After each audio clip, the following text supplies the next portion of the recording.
Beshem Hashem Naaseh Venatzliach. Au nom de Dieu, Bezrat Hashem, on va commencer une nouvelle Torah, un nouveau monde, des nouveaux sujets, des nouvelles visions. Cette Torah, c'est une Torah qui est très spéciale, mes amis. La Torah Chet. La Torah Chet qui s'appelle Ra'iti Menorat Zahav, qui tombe pile poil Bashgacha. L'Elou Nishmat, David Ben Tikuna, Bezrat Hashem. Josette Flore, Bativet Luna. Et tout l'homme Israël, Bezrat Hashem. Cette Torah, mes amis, c'est une Torah mamash très très spéciale. Dans cette Torah-là, déjà, il faut savoir une chose, que c'est la première Torah que Rabbi Nathan a écrite de sa main. C'est la première Torah. Ça veut dire, au début, quand Rabbi Nathan il s'est rapproché de Rabbeinu, alors Rabbeinu lui a fait des illusions comme quoi ça va être le scribe. C'est lui qui va écrire les Torahs. Mais ça ne se fait pas du jour au lendemain. Ça prend du temps pour comprendre et pour mettre sur l'écrit la Torah de Rabbi Nachman. Il faut être un homme qui est très, très, très, je vais dire ça vierge, mais c'est pas vierge, ça veut dire qui a rien de lui-même. Parce que si je vais commencer à retransmettre la Torah de mon maître avec mes propres explications ou ma propre vision, donc tu donnes pas 100% de ce qu'il a. Donc il y avait, avant Rabbi Nathan, il y avait des élèves qui ont transmis la Torah de Rabbi Nachman, comme par exemple la Torah 73, 74, 75. Ça c'est des Torahs, c'est pas Rabbi Nathan qui les a écrits. Et vous allez voir que quand vous allez étudier ces Torahs-là, ils sont un peu plus compliqués que ce qu'on a l'habitude. Pourquoi ? Parce que c'est pas Rabbi Nathan qui l'a écrit. C'est pas tout le monde qui peut écrire la Torah de Rabbi. C'est la Shon Chaverim. Quand il a écrit la Shon Chaverim, ça veut dire que c'est pas Rabbi Nathan qui l'a écrit. Maintenant, des Torahs comme ça, il y en a un tout petit peu. Il y en a 2 ou 3 ou 4, pas plus que ça. La majorité de tout, c'est Rabbi Nathan qui a tout écrit. Maintenant, pour écrire donc la Torah du Tzaddik, la majorité des temps où les Torahs ils étaient dits, c'était pendant Shabbat, c'était pendant Yom Tov, c'était pendant des moments où tu ne peux pas tout transmettre et écrire tout de suite. Donc il fallait garder un esprit très ouvert, il fallait que tu puisses avaler chaque mot, retenir chaque mot et transmettre le 100% du contenu du tzaddik sans faire rentrer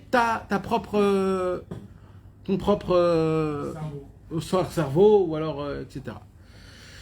Alors ça a pris du temps. Rabbi Nathan il s'est rapproché de Rabbeinu à la Torah He à peu près. La Torah He, il a entendu, c'est pas lui qui l'a écrit, il l'a écrit plus tard. Après la Torah Vav aussi. La Torah Vav, elle a été transmise plus tard. Après, il y a eu la Torah Zain. Et là, au moment de la Torah Chet, Rabbeinu, il lui a dit comme quoi c'est le moment de commencer à écrire. Cette Torah, Rabbi Nachman de Breslev l'a dévoilée quand ? Le Shabbat Hanouka. Shabbat Hanouka, ça fait partie des 3 moments qu'on a l'habitude de voyager chez Rabbi Nachman, parce que c'était le moment où Rabbi Nachman dévoilait une Torah. Donc le Shabbat soir, Rabbi Nachman de Breslev donc commence à dévoiler la Torah du Likutei Moharan, le soir ou la Souda Shlishit, je ne me rappelle plus, je ne sais pas exactement c'était quand. Et après, qu'est-ce qu'il a fait ? Rabbeinu, Motzei Shabbat, il a appelé Rabbi Nathan, et il lui a dit, maintenant je vais dire et tu vas écrire. Et Rabbi Nachman, il parlait une phrase en yiddish, et Rabbi Nathan, il écrivait directement en hébreu. Ça veut dire, la seule transmission qu'il faisait Rabbi Nathan, c'était de mettre de yiddish en hébreu. Et ça se faisait d'une manière où Rabbeinu, il disait une phrase, il écrivait en hébreu. Une phrase, il écrivait en hébreu. Une phrase, il écrivait en hébreu. Jusqu'à qu'il a terminé d'écrire de sa propre main, il a fait rendu sur le papier, il a pris une lumière, il a gravé sur le papier quelque chose qui est énormément très dur à faire. Et après qu'il a terminé, Rabbi Nathan, il relisait la Torah, pas tout le temps, mais dans la majorité, il relisait la Torah, et Rabbeinu, il disait s'il faut corriger ou s'il ne faut pas corriger. Dans 90% des fois, il n'y avait rien à corriger. C'était tout le temps comme ça. Et pas tout le temps. Il y a des fois, ça c'était comme ça dans plusieurs... et des fois, Rabbi Nathan, il écrivait lui tout seul, et il ramenait la feuille à Rabbeinu pour qu'il donne sa smart. Rabbeinu, il disait toujours son Vartora en yiddish. Et il disait en yiddish, ouais. Toujours il le disait en yiddish, et Rabbi Nathan il le transmisait en hébreu pour que ça soit palpable. Maintenant, donc déjà c'est très important. Donc cette Torah... Est-ce que tu as décrit, c'était le cas de Lachon Rabbeinu-Zal ou Lachon Rabbeinu-Zal, c'est juste qu'il lui donnait tout tel quel? Lachon Rabbeinu-Zal, c'est quand c'est Rabbeinu qui dit en yiddish et que lui il l'écrit en hébreu. C'est ce que tu as décrit, ça c'est Lachon. Ça c'est quand il a écrit Lachon Rabbeinu-Zal. Et quand il a écrit Lachon Rabbeinu-Zal, Rabbeinu il a dit il faut être pointilleux dans ma Torah comme si on est pointilleux dans la Torah Mamash. Vous savez, dans la Gemara, on apprend des halachot avec un vav, avec des fois un mot, une lettre en plus de la Torah, on apprend plein d'halachot dessus. Rabbeinu, il a dit, vous pouvez faire des limoudim, c'est-à-dire vous avez l'autorisation d'apprendre et de dévoiler des chidushim, même sur des petits points et des petites virgules, parce que dans la Torah que moi je dévoile, qui a été mentionné de mot à mot, où Rabbi Nathan il a écrit de sa propre main, la précision est promille. C'est énorme. C'est énorme la précision, comment Rabbeinu il a précis ça veut dire c'est mechouvan, quoi. Ça veut dire c'est mechouvan. Cette Torah-là, mes amis, la Torah Chet, elle a été dit... Alors, juste avant, vous savez, mes amis, d'écrire la Torah, ce n'est pas rien. Je vous ai dit que c'est une grande chose, mais je vais vous raconter. Vous savez, il y avait un grand tzaddik qui s'est rapproché avant Rabbi Nachman. Ce tzaddik, il s'appelait le Maguide de Tirovitse. C'était qui le Maguide de Tirovitse? Il s'appelait Rabbi Yekutiel Zalmen Leib. C'était le Maguide, donc le parleur, celui qui donne les drachot. Il avait 82 villes qui lui appartenaient, qu'il était rave dessus. Le Maguide de Tirovitse, c'était le Maguide de Tirovitse, c'était le copain du Maguide de Mezrich et l'élève du Baal Shem Tov. Donc imaginez-vous la personnalité que c'était. Il était chochet? Le Maguide de Tirovitse? Ouais, apparemment, si c'est un rave, apparemment que c'était un chochet. Et maintenant, le Maguide de Tirovitse, c'était un homme qui était très important, d'une importance énorme. Comme quoi, par exemple, on raconte que le Maguide de Tirovitse, quand il allait dans une de ces villes qu'il était rave là-bas, même si c'était en pleine semaine, toute la ville, les Juifs qui habitaient là-bas, ils arrêtaient le travail, fermaient leur magasin. C'était comme une coutume. Ils s'habillaient tous en Shabbat. Et ce jour-là, ils ne faisaient pas Tachanoun. Les femmes, ils s'habillaient les de Shabbat. Et ils allumaient tous chez eux à la maison deux bougies. Comme si c'était Shabbat. Quand le Maguide de Tirovitse, il venait dans une de ces villes. C'était un Yom Tov Mamash. C'était comme ça dans... Cet homme-là, c'était un homme qui était très âgé. Il avait plus que 80 ans. Il était déjà dans la 90e.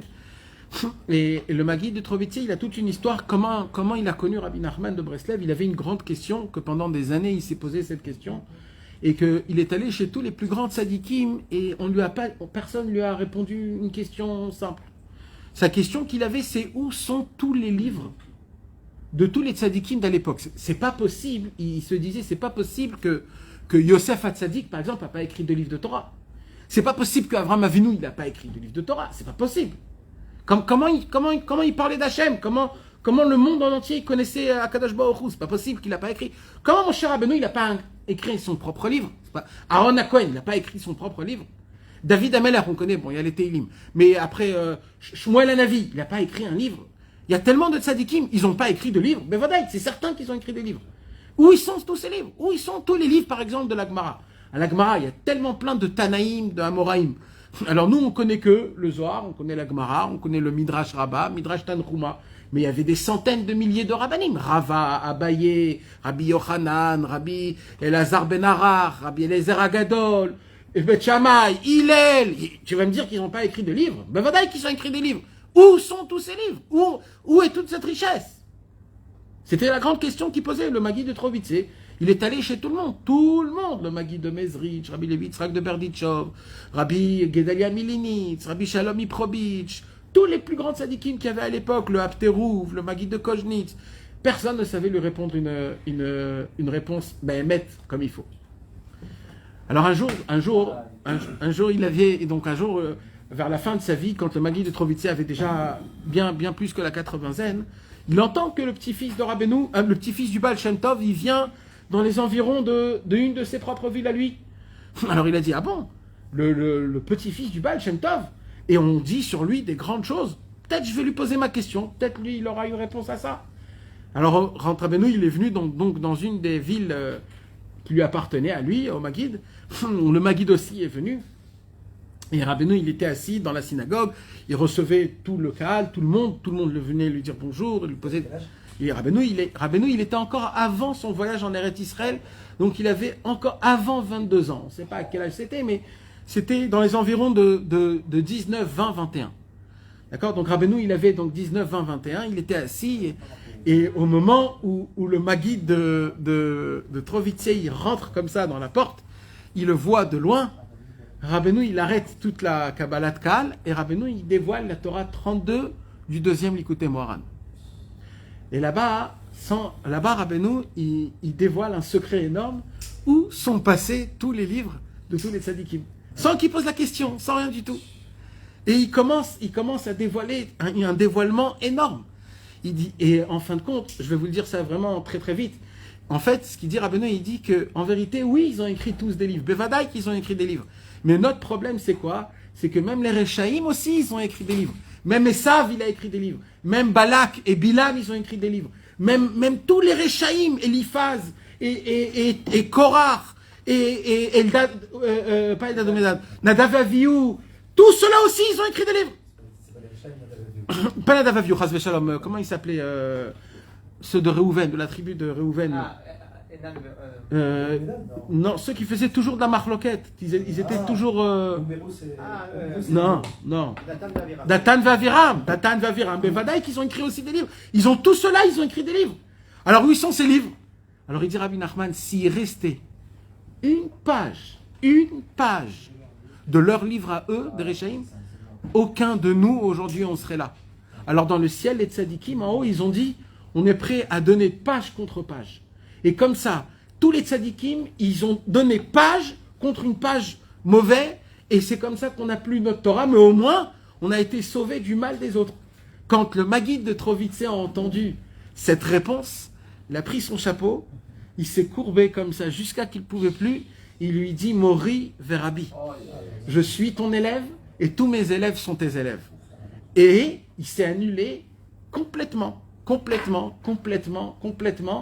Il est devenu mamash l'élève à 80 ans d'un enfant de 19 ans. Et ça, c'était même après sa mort, etc. C'est-à-dire, c'était mamash devenu, c'est tout, c'était un Chassid Breslev, c'était terminé l'histoire. Maintenant, pourquoi je vous raconte cette histoire?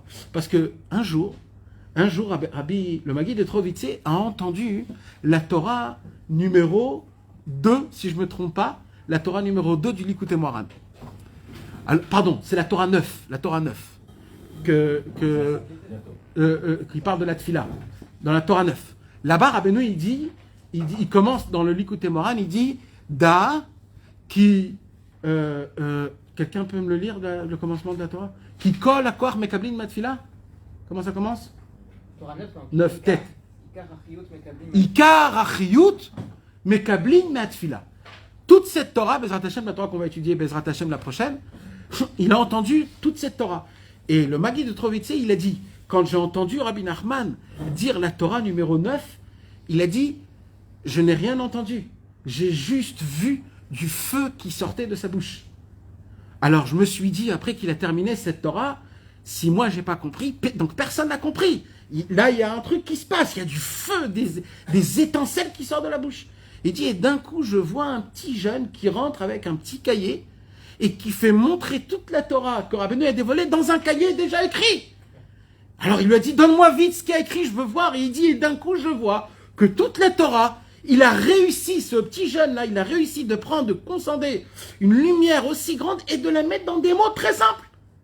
Il lui a dit qui tu es. Il lui a dit, moi, je suis Noussaleh, le petit Nathan. Et ben, mes amis, c'est pour ça que je vous dis, cette Torah qu'on va étudier, la Torah Chet, c'est la première Torah que Rabbi Nathan, il a écrit de sa propre main. Ça veut dire quoi? Ça veut dire quoi? Ça veut nous dire quoi? C'est pas juste une connaissance parmi plusieurs connaissances. Ça voudrait dire que le commencement, le chinour de Rabbi Nathan, d'adapter, de donner la guiche, comment on dit la guiche, de présenter la Torah du tzaddik, c'est fait par cette première Torah-là. Maintenant, cette Torah, elle a encore une autre chose. Cette Torah, vous savez, mes amis, je vous ai déjà parlé plusieurs fois, chaque Torah, elle a ses propres ségoulottes. Vous savez, chaque Torah de Rabbeinu, de chaque Torah du Likutei Moharan, elle a sa propre ségoula. Elle a sa propre refoua. Rabbi Nachman, il a fait rentrer dans le Likutei Moharan pas que des connaissances, pas que des visions à regarder ou des pensées, il a fait rentrer aussi des médicaments, mamash, behemet, mamash, des vrais médicaments. Par exemple, quand, chas v'shalom, il y a quelqu'un, il y a par exemple des maladies, d'accord? Il y a des maladies. Un jour, la fille de Rabbi Nachman de Breslev, elle avait une yabelette, je ne sais pas comment on dit une yabelette, une roue on dit, une roue dans l'œil. Maintenant, à l'époque, il n'y avait pas... Et la roue, elle commençait à grandir. Une verrue, pardon, pas une roue, une verrue. Et la verrue, et donc elle commençait à grandir jusqu'à qu'elle... C'était très, très pas beau à voir. C'est-à-dire, ça cachait l'œil, c'était une vraie... Et la fille de Rabbeinu, c'était très compliqué pour elle de voir, c'était très dur. Elle est venue chez son papa, elle lui a dit, papa, aide-moi s'il te plaît, j'ai très mal à l'œil, je ne sais pas quoi faire. Rabbeinu, il a dit, ok. Le Shabbat d'après, Rabbeinu, il a dévoilé la Torah 36. Dans la Torah 36, Rabbeinu, il parle là-bas, ou limta shapirta delet la ainin. Il parle d'une femme très belle qui n'a pas de yeux. C'est quelque chose dans la Kabbalah que je ne vais pas rentrer dedans parce que c'est pas notre... mais ça parle de ça. Dès que Rabbeinu, il a terminé cette Torah, la fille de Rabbi Nachman n'avait plus de maladie. Un jour, quelqu'un est venu chez Rabbi Nachman de Breslev et il avait une petza. Comment on dit une petza? Il avait une blessure. Pas une blessure, ouais, une blessure dans les intestins. Et à cause de ça, il ne pouvait pas aller aux toilettes. Il avait du sang. À chaque fois qu'il allait aux toilettes, quand il faisait le grand, il avait du sang. Et le problème, il était très, très au fond, très profond. Il est allé chez le docteur. Le docteur, il a vu que c'était tellement contaminé, il a dit, on ne peut rien faire, tu dois rester comme ça. Ce monsieur, à chaque fois qu'il allait dans les toilettes, pour lui, c'était la fin. C'était la fin, il ne pouvait pas supporter, c'était horrible. Et il avait honte de dire ça à Rabbeinu.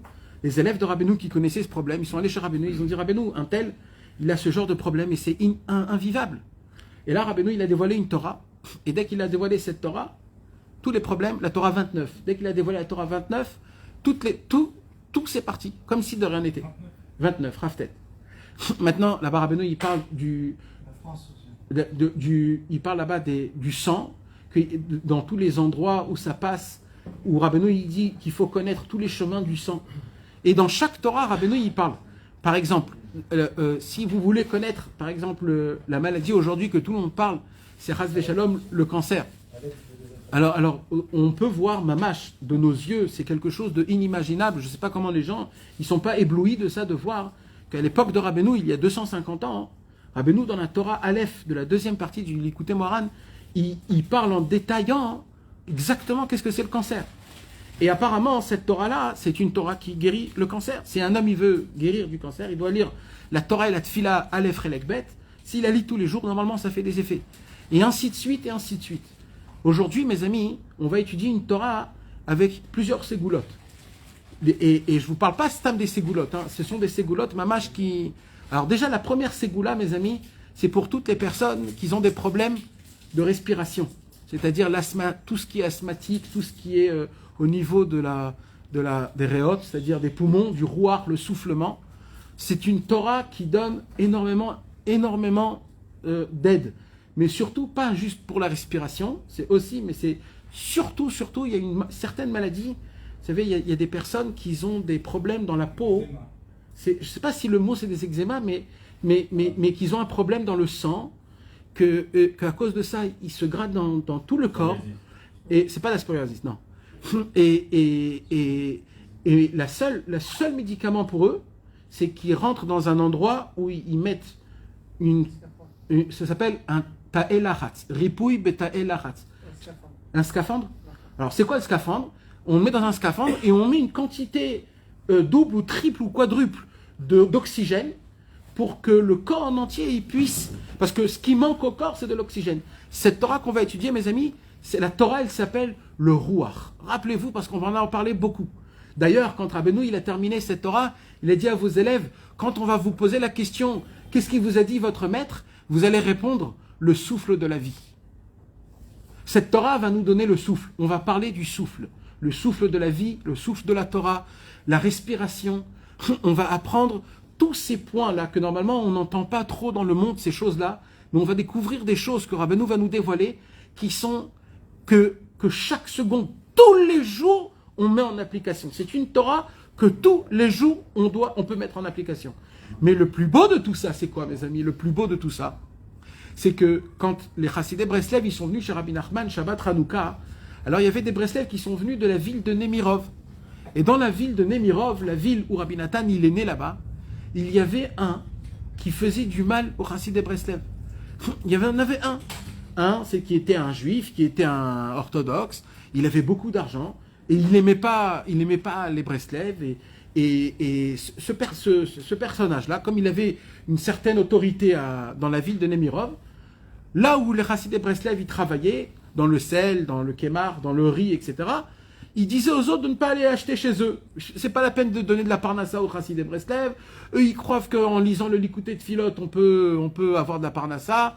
Eux, ils disent que la Emouna et le Bitaron, ça suffit. Alors on va voir si vraiment ils sont sincères. Et qu'est-ce qu'il faisait ce monsieur? Il enlevait la parnassa des Chassidei Breslev. Il y avait un moment où ils n'en pouvaient plus. Ils sont venus chez Rabbeinu à Kadosh. Shabbat Hanouka, première année où Rabbi Nathan il s'est rapproché de Rabbi Nachman. Tavkouf Samervav, quand Rabbi Nathan il avait à peine 22 ans, 23 ans. Et ils viennent chez Rabbeinu, ils disent Rabbeinu à Kadosh, on a quelqu'un qui nous Memaririm lanu et achaim, qui nous rend la vie une grande amertume. On ne sait plus quoi faire, qu'est-ce qu'on doit faire, comment on doit agir, qu'est-ce qu'il faut faire. Alors Rabbeinu il a dit ok, ne vous inquiétez pas. Et Rabbeinu il a dévoilé dans la Torah Chet. Dans la Torah Chet, là-bas il y a ce qu'on appelle un sujet qu'on va parler beaucoup, Bezrat Hashem, qui s'appelle la Shpil Rechaim. Comment plus que ça, comment rabaisser et anéantir, le mot c'est anéantir le mécréant. La Shpil Rechaim Adeharetz. Je vais vous donner un exemple. Un homme, il travaille dans un travail. Le monsieur, il travaille normal, comme il faut. Et il y a un monsieur qui est méchant, pour rien. Méchant, mais pour rien. C'est-à-dire, il vient et il te fait du mal. Il fait du mal. Maintenant, toi, tu dis, je comprends pas. Arrête. Et le monsieur, il te fait du mal, Béhémet. Il te fait du mal. Il y a un moment où tu sais plus quoi faire. Alors, est-ce qu'il y a la permission d'agir? Est-ce qu'il y a une permission d'aller et de le crier, de le frapper? Je sais pas. Mais qu'est-ce qui est permis de faire? Ça veut dire, qu'est-ce que je dois faire? Comment, dans cette situation, qu'est-ce que je dois faire? Comment je combats ce mal, cette mécréance? Maintenant, ça peut être dans le travail, mais ça peut être aussi dans un autre truc. Ça peut être, par exemple, quelqu'un qui, par exemple, qui lui vend des bobards en lui racontant des mauvaises choses de la Torah, par exemple. Un rabbin qui vient et qui lui vend des mauvaises choses, parce que Rabbeinu, il va nous parler aussi de ça. On va parler d'un nouveau thème, d'un nouveau sujet. C'est de la même façon qu'il y a de la Gdusha, il y a aussi de la Touma. De l'autre côté, et les deux, ils se combattent. Il ne faut pas jouer les bisounours en disant il n'y a que le bien, et peace in love, et peace in love. Non, il faut savoir qu'il y a un combat. De la même façon qu'il y a la Gdusha, il y a aussi, de l'autre côté aussi, il y a les forces du mal qui sont là et qui combattent. Et nous, on doit savoir où se situer, où se mettre, comment combattre. Cette Torah-là, mes amis, tout celui que Chas v'Shalom, il a un ennemi, un vrai ennemi. Je parle pas des ennemis stam, un voisin. Je parle des gens qui lui font du mal ou quelque chose. Cette Torah, elle a la puissance d'anéantir le mal qu'il reçoit gratuitement. Donc c'est une Torah qui est exceptionnelle. Et je vais vous raconter une petite histoire. Cette année, il y a eu, les gens qui sont partis à Ouman, à Motzer Rosh Hashanah, il y avait un Français, qui avait le corona. Il a fait le test et pour sortir d'Ukraine, et on lui dit tu as le corona. Et ils l'ont attrapé, Et ils l'ont mis en prison, à Odessa. Lui, c'était la première fois de sa vie qu'il voyage à Ouman. Bekoshi, il connaît Rabbeinu, les Breslev, etc. Il se retrouve dans une prison en Ukraine, à Odessa, tout seul, Erev Kippour, entre Rosh Hashanah, sans plus rien, sans rien, il ne sait pas quoi faire, rien du tout, etc. Bekitsour, le monsieur, le pauvre, il était dans tous ses états, perdu, les gambres, etc., etc. Il voulait que rentrer chez lui à la maison. Qu'est-ce que je fais? Qu'est-ce que je fais? Qu'est-ce que je fais? Ils lui ont donné pendant 1 heure au téléphone. Il a appelé sa femme, il a appelé le truc, etc., etc. Il lui restait encore du temps et il ne savait pas quoi faire, etc. Il m'a appelé moi. Il m'appelle moi. Moi, je suis encore à Ouman. Dis-moi, tu connais pas quelqu'un, etc. Je lui dis, bon, je vais essayer de faire des téléphones. Je vais te donner des téléphones. Essaye d'appeler ça. Et à la fin, je lui dis, écoute, essaye peut-être aussi une petite dernière chose. Essaye. T'as un Likutei Moharan chez toi à la maison?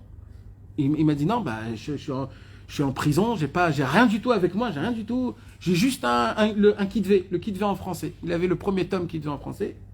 Je lui dis, écoute, hein? Ouais, le orange. Il avait le premier, et je lui dis, voilà, écoute, lis la Torah 8 et la Tfila 8.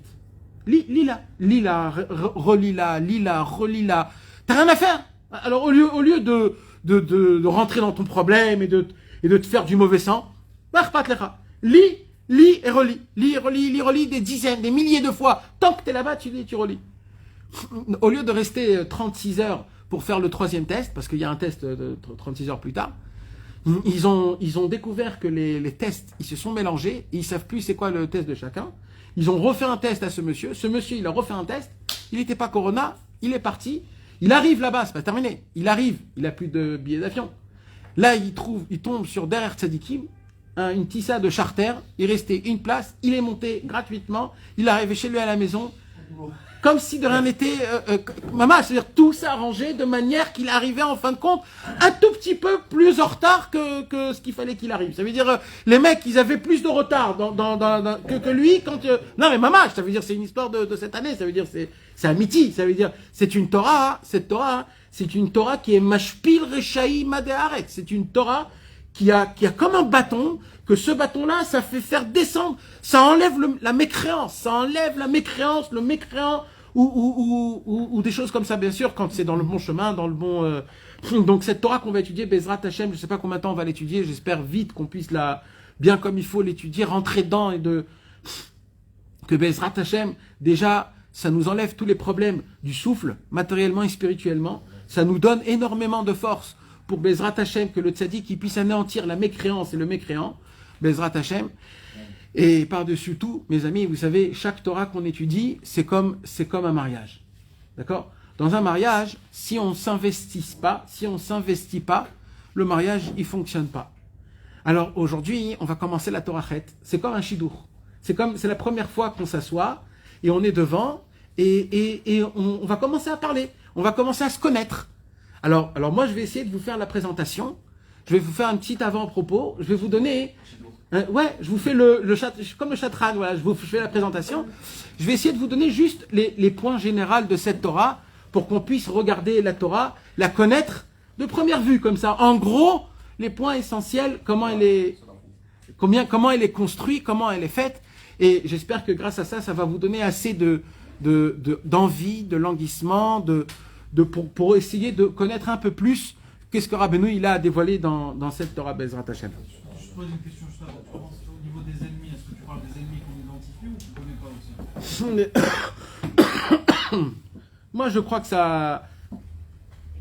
crois qu'il y a plus d'ampleur et de force quand tu es mechaven sur un ennemi spécial, quand tu as vraiment un ennemi spécial, tu comprends?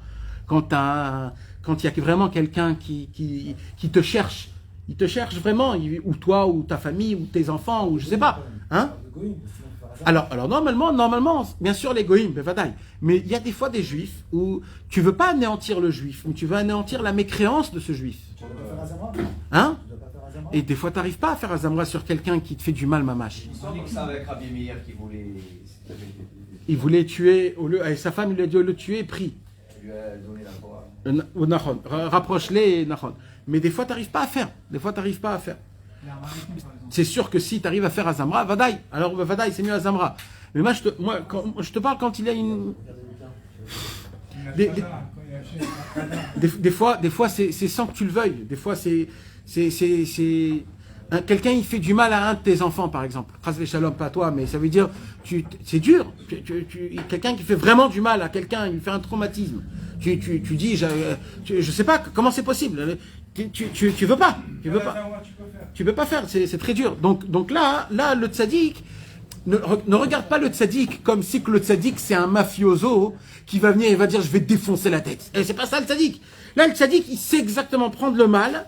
Il va enlever le mal, et donc dans tous les côtés, c'est bien, c'est toujours bien. Bezrat Hashem. Ok, mes amis? Il a fait. Alors maintenant, Bezrat Hashem. Donc, ce que je vous demande, Bezrat Hashem, pour que cette Torah, elle puisse être... Vous pourriez la faire rentrer en vous, comment on dit, la préhendrer, la faire graver dans... Ouais. Imprégner cette Torah dans notre corps, et pour qu'on puisse... Il faut vraiment essayer d'avoir un lien important, un lien dans le cœur, mettre que cette Torah, je veux maintenant essayer de la vivre vraiment, Bezrat Hashem. Alors, cette Torah, Bezrat Hashem, on va commencer déjà par le commencement de cette Torah, où Rabbeinu, il parle du souffle de la vie. D'accord? Rabbi Nachman de Breslev nous apprend une étude qui est énormément importante. C'est quoi cette étude-là? Il nous dévoile, Rabbi Nachman de Breslev, que le monde en entier, quand je dis le monde en entier, je ne parle pas juste de la planète Terre. Je parle de tout ce qui existe dans l'existence. C'est-à-dire, même le vide, il a été existé. C'est-à-dire, tout.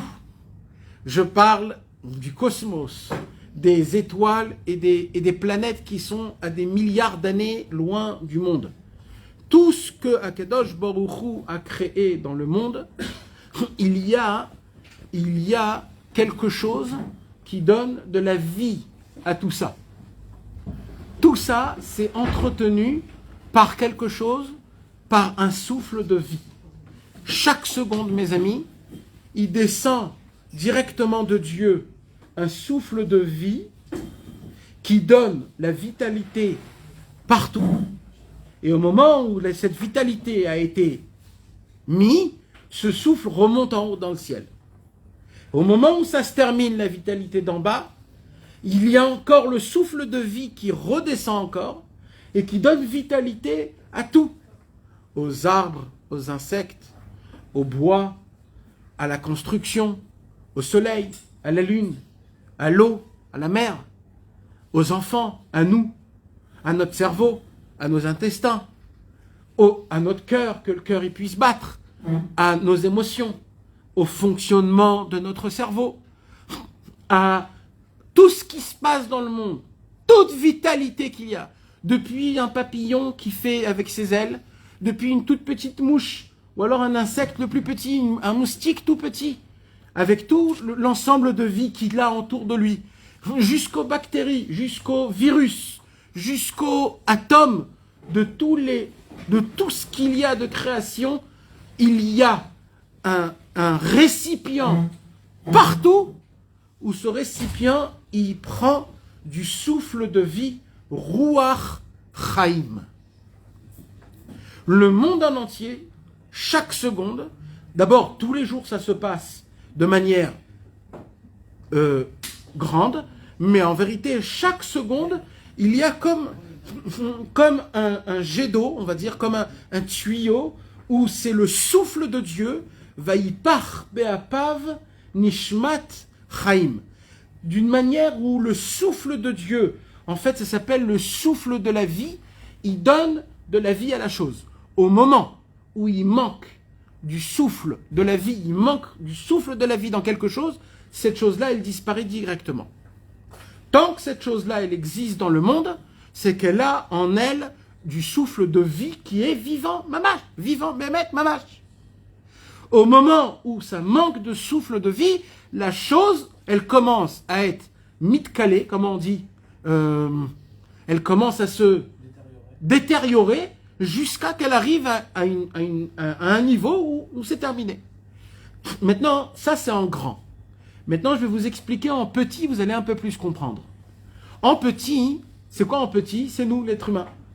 Comment nous, on vit, mes amis? Comment on vit réellement? C'est quoi notre vitalité réellement? c'est le fait que je respire. Qu'est-ce qui se passe au moment où j'arrête de respirer? Au moment où j'arrête de respirer, mes amis, qu'est-ce qui se passe? Je meurs. D'accord? C'est quoi qui me maintient en vie, mes amis? C'est le fait que je respire. De la même façon que quand un homme, il ne respire pas, il meurt. Et que comment je fais pour être en vie? Je respire. Qu'est-ce que je fais quand je respire? En fait, je fais rentrer dans mon corps le souffle de la vie. C'est pas de l'oxygène qui me fait vivre. C'est pas le CO2 qui fait en sorte que j'arrive à bien être en bonne santé. Non. C'est le souffle de Dieu, le Ruach Chaim, qu'il y a dans l'air, que Dieu a fait rentrer une quantité assez pour que là où je puisse aller, je puisse prendre de ce Ruach Chaim là. Dans la planète Mars, par exemple, il n'y a pas assez d'oxygène. Pourquoi il n'y a pas assez d'oxygène? Parce que Dieu nous a pas mis là-bas, donc il n'a pas mis là-bas le Ruach Chaim. Par contre, il nous a mis dans la planète Terre, donc il a fait en sorte que l'oxygène est pile poil exactement ce que j'ai besoin, pas plus, pas moins, au millimètre près. Maintenant, d'où est l'oxygène? C'est quoi l'oxygène? Il dit Rabbeinu. Il dit l'oxygène, le CO2, c'est du Ruach Chaim, c'est le souffle de Dieu. En fait, qu'est-ce qui se passe? Écoutez bien. Kadosh Baruch Hu, quand il a créé Adam Arishon, et voilà, il a préparé, il est top, comme il faut. Et là, Adam Arishon, il est allongé par terre, et il bouge pas. Alors Hachem, il le pousse comme ça, il bouge pas. Alors, Makorepo, qu'est-ce qui se passe? Je lui ai fait les yeux, les dents, le nez, les intestins, le cerveau, pourquoi il vit pas? Et là, Kadosh Baruch Hu, il a fait quoi? Il a ouvert la bouche de Adam Arishon et il lui a fait un souffle. Vaïpach be'apav nishmat chaim. Akadosh Baruch Hu a soufflé du Ruach Chaim, du vent, un souffle de vie, et c'est ce même souffle qu'on respire toute notre vie. C'est ce souffle de Dieu. C'est l'air d'Hachem directement. C'est pas de l'oxygène que Dieu il a mis dans la planète Terre et on respire l'oxygène. Non! C'est du souffle de vie d'Akadosh Baruch Hu, mamash. La preuve, c'est que si tu prends un mort et tu le souffles, il va pas se réveiller le monsieur. Alors, c'est quoi qui a fait réveiller en fait la vitalité? C'est le souffle de vie de Dieu. Chaque seconde qu'un homme il est vivant pas parce qu'il a une neshama, parce que dans le mot neshama, mes amis, il y a aussi le mot neshima. C'est-à-dire que la neshama, notre âme, elle est reliée directement au souffle de vie. La neshama, en fait, c'est le récipient qui prend le souffle de vie qui maintient toute ma vie, toutes mes sensations, tout ce que j'ai dans mon cerveau, tout ce qui se passe, etc., etc. De la même façon que l'être humain, il arrive à vivre comment? Grâce au nez. C'est pour ça que comment on dit la figure en hébreu? Panim. C'est quoi la racine du mot panim? Non. Non. Non. Non. La racine dans le dikdouk en hébreu du mot panim, c'est af. Af, c'est quoi? C'est le nez. Le nez, c'est le premier keli qui fait en sorte d'attirer le souffle de vie et de ressortir l'amertume du corps.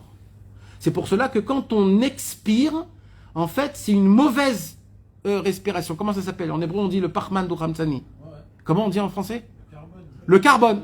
Donc, qu'est-ce qui se passe? Nous, on respire de l'oxygène. C'est le souffle de vie, le souffle qui donne de la vie partout. Et qu'est-ce qu'on sort? On sort le mauvais de notre corps. Ce que le corps, à nous, il fait des mauvaises choses. C'est du parman, donc c'est du carbone qui est mauvais.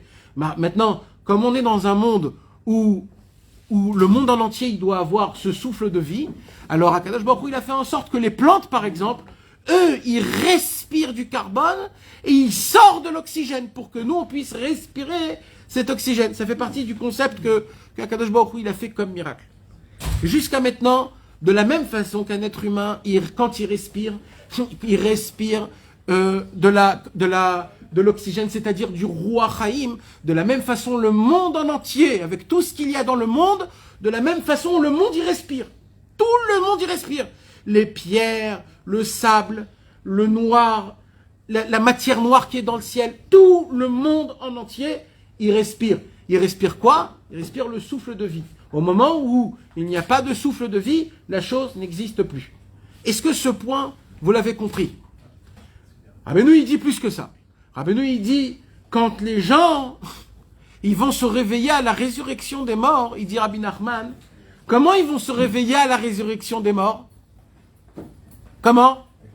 Il dit Rabbeinu, il y a un pasouk dans Zecharia, si je ne me trompe pas, où là-bas, le prophète Zecharia, il nous apprend que Akadosh Baruch Hu, il va souffler dans le monde, et c'est comme ça que le monde, quand Mashiach viendra, il va se renouveler, et que les morts qui sont enterrés vont recevoir de la vitalité. Donc il dit Rabbi Nachman, pour conclure, on apprend trois choses. Le monde, il a été créé par le souffle, l'homme, il a sa vie par le souffle, et le monde va être renouvelé avec les morts par le souffle. Donc il dit Rabbeinu, la matière, pardon, pas la matière, mais comment on peut dire ça? La chose qui fait en sorte, qui maintient tout ce que vous voyez ici, c'est quoi? Matériellement, c'est le souffle, rien d'autre. C'est l'élément. L'élément seul au monde unique, c'est le roi. Il dit Rabbi Nachman, si c'est un élément aussi important, alors, il faut que je comprenne plusieurs choses. Ok. Déjà, ça c'est un point. Maintenant, il dit Rabbi Nachman comme ça. Écoutez le chidouche, comment Rabbeinu, il a découvert ça. Entre parenthèses, Rabbi Nathan, quand il a entendu cette Torah, son cerveau, il a tellement pété, qu'il a dit, cette Torah, c'est comme la Torah de Rabbi Shimshon de Ostropoli. Vous savez, c'était qui Rabbi Shimshon de Ostropoli? Tous les rêves Pessah, mes amis, il y a une ségoula de lire une lettre. Une ségoula pour la Parnassa toute l'année, etc. C'est quoi cette lettre? C'est des secrets de Kabbalah qu'on ne comprend pas trop, des Rachetevot, des trucs, des noms d'Hachem, des noms des trucs très, très, très ésotériques, très spéciaux. C'est connu que Rabbi Shimshon Ostropoli, mes amis, il a écrit un pirouche sur tout le chasse Alpi Kabbalah. Sur tout le chasse Alpi Kabbalah. Mais tellement, il a écrit tellement, ça a sorti des dizaines de livres, de volumes de livres, qu'il a dit, qui va lire tout ça? Alors il a dit, bon, alors qu'est-ce que je vais faire? Je vais abréger le livre. Et il a abrégé tout son pirouche sur le chasse Alpi Kabbalah. Maintenant, quand il a abrégé, après qu'il a abrégé, c'était aussi trop de livres. Alors il a dit, bon, je vais encore abréger. Il a encore abrégé, mais c'était encore trop de livres. Alors il a encore abrégé. 7 fois, il a écrit son livre en abrégeant. Et quand il a abrégé 7 fois où il ne pouvait plus abréger, d'un coup, il découvre que c'est mot à mot comme ce qu'il a écrit Rashi. C'est-à-dire, nous, on croit que Rashi, c'est une explication sur le chasse, mais ce qu'on ne sait pas, c'est qu'en fait, Rashi, il a fait rentrer dans son pirouche tous les secrets de la Kabbalah qui dévoilent c'est quoi le chasse. Nous, aujourd'hui, on ne voit pas ça. Mais c'est juste, pourquoi je vous dis ça? C'est pour que vous puissiez comprendre de qui on parle. C'est qui Rabbi Shimshon de Ostropoli? Rabbi Shimshon de Ostropoli, c'était un géant dans le cerveau. Il pouvait voir. Il a dit, bon, Rachid l'a déjà fait, alors c'est... Ouais, il a dit, si Rachid l'a déjà fait, qu'est-ce que je vais sortir mon livre? Maintenant, on dit sur Rabbi Shimshon de Ostropoli que Rabbi Shimshon de Ostropoli, il savait donner le compte exact de la guimatria de toute la Torah chez Birtav et de toute la Torah chez Baal Pé et de chaque livre tout seul, de chaque livre en même temps. C'était un pas un mathématicien, mais c'était une tête, on peut même pas s'imaginer. Quand Rabbi Nathan, il a entendu la Torah Chet de Rabbeinu, il a dit, mais c'est la Torah de Rabbi Shimshon de Ostropoli, cette Torah! Parce que dans cette Torah, Rabbeinu, il va nous faire des jeux de mots, il va nous parler des 4 éléments, et chaque élément, c'est équivaut à quoi? Mamash, Rabbeinu, il va nous faire rentrer dans un monde très spécial. Alors, regardez déjà la première invention que Rabbeinu, il constate. Jusqu'à maintenant, Rabbeinu a constaté que le souffle de la vie, c'est ça qui maintient, c'est l'atome, c'est l'élément mère de tout ce qu'il y a dans le monde. C'est le souffle. C'est pour ça qu'on dit Anisera shebechol yom uvetuvo mechadesh bechol yom tamid maaseh bereshit. Qu'est-ce qu'on dit? On dit que chaque instant, Kadosh Baruch Hu, il renouvelle le monde. Vous le voyez, vous, qu'il renouvelle le monde? Moi, je vois des arbres de 70 ans, de 100 ans. Il y a des livres de 200 ans qu'on vend aujourd'hui. Alors, ça s'appelle renouveler le monde? Non. Rabbeinu, il dit, vadaï que le monde, il se renouvelle. C'est le commencement de la émouna de chaque juif que Dieu, il renouvelle le monde. Comment il renouvelle le monde? C'est avec cette explication. C'est que chaque instant, il y a un nouveau souffle de vie qui descend dans ce bas monde, un nouveau souffle de vie qui donne cette puissance de redonner de la vie dans tout ce qu'il y a dans ce monde-ci. Et ça, c'est complètement nouveau. C'est ça où vetuvo mechadesh bechol yom tamid maaseh bereshit. C'est que, comme je vous expliquais, de la même façon que l'être humain, pour vivre, il doit respirer chaque seconde. Alors, de la même façon, tout le monde en entier, avec tout ce qui est inclus dedans, il respire. Il respire quoi? Le souffle de vie qu'Akadosh Baruch Hu, il met dans ce monde-ci. Là, Rabbeinu, il vient, il dit comme ça. Qu'est-ce qui se passe quand j'ai une sensation mauvaise? Vous savez, des fois, on a dans le cœur une sorte de... Ouais, pas bien. Tu sens comme si qu'il va se passer quelque chose. Ou alors, c'est pas obligé ça. Des fois, tu sais qu'il se passe quelque chose de mal. Et tu sais que tu as un problème au travail qu'il faut arranger tout de suite. Tu sais pas comment arranger ce problème. Alors, et là, qu'est-ce qui se passe? T'as une pince, on dit pas une pince, on dit une boule, ou alors ton cœur, tu sens que ton cœur, il est pincé, tu sens. Il dit, Rabbeinu, et qu'est-ce qui se passe quand on est comme ça? Vous savez, c'est pas obligé aussi un problème, ça peut être aussi rien du tout. Mais toujours, quand tu sens quelque chose, quand tu sens quelque chose de mal, qui te manque un truc. Par exemple, tu te dis, oh là, si j'aurais gagné encore 1000 shekels, c'est pas beaucoup. Si j'aurais gagné 1000 shekels ce mois-ci, purée, je serais mieux. Et t'as ça te fait mal au cœur. Tu te dis, ou alors ça peut être même une bêtise. Ton fils, il vient au contrôle, il dit, papa, j'ai eu 90 au lieu de 100. Et toi, tu dis, oh là là, on a tellement étudié ensemble, t'as eu que 100, 90 et pas 100. Ça te fait une petite, un pincement. Il dit, Rabbeinu, on voit, regardez comment Rabbeinu, il était un Mahapran, c'était un révolutionnaire, Rabbeinu.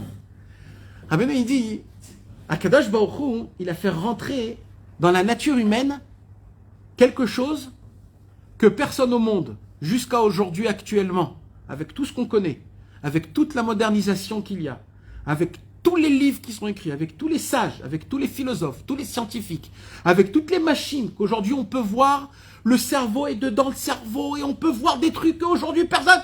Il y a encore des choses qu'on ne peut pas expliquer. On ne peut pas expliquer le rêve. Jusqu'à aujourd'hui, aucun docteur au monde peut expliquer le rêve. Comment il vient, comment on fait pour rêver sur quelque... On ne peut pas. Deuxième chose, pourquoi on bâille quand on est fatigué? Pourquoi? C'est quoi ce truc-là? Qu'est-ce que tu es en train de faire? C'est quoi? Qu'est-ce qui se passe? Qu'est-ce qui se passe avant et après? Et quand tu l'as fait, tu es rassasié. C'est quoi ce truc-là? Mais le pire de tout ça, il dit Rabbeinu, c'est quoi? Quand tu éternues, il y a une explication. Ouais, il y a une explication. Dans l'éternuement, il y a une explication. Je ne sais pas si c'est une vraie, mais les gars, ils expliquent encore l'éternuement. Mais il y a une chose qu'ils n'ont pas expliquée. C'est le soupir. Quand tu fais comme ça. Oh là là là là là là. C'est quoi? Regarde, venez, on est un petit peu, parce que c'est un peu dur d'expliquer quelque chose qu'on est habitué. Alors, laissez-moi un petit peu vous expliquer les choses simples, d'accord? D'une manière, reprenez-vous comme un tout petit enfant qui connaît rien, d'accord? Moi, de base, j'ai besoin pour ma respiration de respirer normalement. Ça veut dire quoi de respirer normalement? Pour que j'ai assez de respiration dans mes poumons, Akadosh Baruch Hu a fait en sorte que, de manière que ça me prend pas trop de force. Donc, sans faire attention, je respire et j'expire de manière normale, de manière régulière. Qu'est-ce qui va m'emmener à prendre une dose double de respiration? Parce que quand tu fais comme ça, là tu prends une dose, et là quand tu fais, tu ressors une double dose. Il dit Rabbeinu, si de base le corps humain, il n'a pas besoin de cette respiration pour vivre, pourquoi il en prend une dose double? Une dose double. Si on explique que en fait, ce que tu respires, c'est pas qu'il y a une quantité énorme d'oxygène et que tu peux respirer tant que tu veux. Non, si tu le fais, c'est que ton corps, il a vraiment besoin de cette respiration. Et que s'il fait pas cette respiration-là, chas v'shalom, c'est très grave. Comment ça se fait que le corps humain, il t'emmène, à chaque fois que tu sens dans ton cœur un manque, le fait de respirer, d'expirer une double dose. Rabbeinu, il vient en criant devant tout le monde et en disant, quand on soupire, on complète tous les manques qu'on a dans la vie. Je répète, le soupir, c'est ça qui complète tous les manques de ta vie, matériellement, spirituellement. Comment? Il dit Rabbeinu, puisqu'on vient d'expliquer que partout dans le monde, il y a du souffle de vie. Donc normalement, toi, tu dois être bien. Quand tu sens que tu as un manque, le manque, il est où? Pas dans le manque lui-même, dans la sensation du manque. Et c'est quoi la sensation du manque? On a dit, si toute la vie, elle est où? Dans le souffle. Si tu manques, si tu as un manque, c'est que tu as un manque dans le souffle de vie d'Hachem. Alors comment tu fais pour compléter ce manque? Tu prends une dose de souffle double en faisant un soupir ou un gémissement. Et c'est comme ça que quand tu fais là, ça t'aide à ressentir moins le manque. Que vous le vouliez ou pas, mes amis, essayez de voir qu'à chaque fois vous faites ce soupir ou ce gémissement, la sensation du manque, elle s'affaiblit. Pourquoi? Rabbeinu, il a expliqué, tout simple. Tous les manques qui sont où? Dans le manque de souffle de vie. Comment je fais pour m'acquérir à moi le souffle de vie? Comment? En respirant. Quand je respire avec une grande respiration comme un gémissement ou alors un soupir, là, je comble mes manques. Attends. Ça voudrait dire, bien sûr, il faut être connecté, vadaï. Si tu le fais comme ça... Attends, on va en parler de ça. Là, j'explique pour l'instant... Là, j'explique le thème pour l'instant. Tout de suite, je vais parler de ça, tout de suite. C'est très technique. Hein? Là, je suis très technique. Non, ça veut dire quoi? Ça veut dire, tu dis, quand quelqu'un il manque de quelque chose, l'origine de chaque chose, c'est l'air en fait. Eh oui, c'est le souffle, c'est le souffle de Dieu. Il va manquer d'une chose en particulier. L'origine de cette chose, c'est l'air. Donc, s'il respire, en fait, il va combler le manque de cette chose. Exactement. Qui a pour origine l'air. Exactement. C'est pour ça qu'il va la recevoir. C'est technique, mais franchement, c'est. Alors, quelqu'un qui fait du sport, il respire beaucoup. Quelqu'un, alors, attends. On va parler de tout ça, ne vous inquiétez pas. On va parler, mes amis, ce qu'on va apprendre dans cette Torah, si vous êtes des hommes, si vous allez venir des hommes, et vous allez être là, on va étudier comment respirer Alpi Rabbeinu. Parce que Rabbeinu, il nous donne comment on appelle ça? Des fiches techniques, comment respirer vraiment. Rabbeinu, il nous apprend qu'on respire tous comme des imbéciles et comme des balais Gahava. Rabbeinu, il dit, moi, je vais vous apprendre à respirer comment le Tam, il respire. Et c'est des respirations qui sont, maintenant, mes amis, déjà que vous sachiez que déjà les docteurs aujourd'hui dans le monde, ils sont arrivés à une connaissance de nous dire qu'aujourd'hui, 90% des problèmes qu'il y a aujourd'hui, ouais, une sorte de. Mais ça s'appelle la méditation juive. Il y a un grand tzaddik qui est mort en 83 qui s'appelait le Rav Aryeh Kaplan. Le Rav Aryeh Kaplan, c'était un très très grand physicien en Amérique qui a grandi dans des grandes universités et qui a eu il a eu des Toar Rishon, Toar Sheni, etc. Et lui, il a écrit un livre qui s'appelle Méditation, Alpi Kabbalah, d'après les grands du Zohar HaKadosh. Et là-bas, il donne des techniques, d'après Rabbi Avram Aboulafia, qu'il a dévoilé il y a 700 ans, des façons comment ressentir Hachem juste en respirant.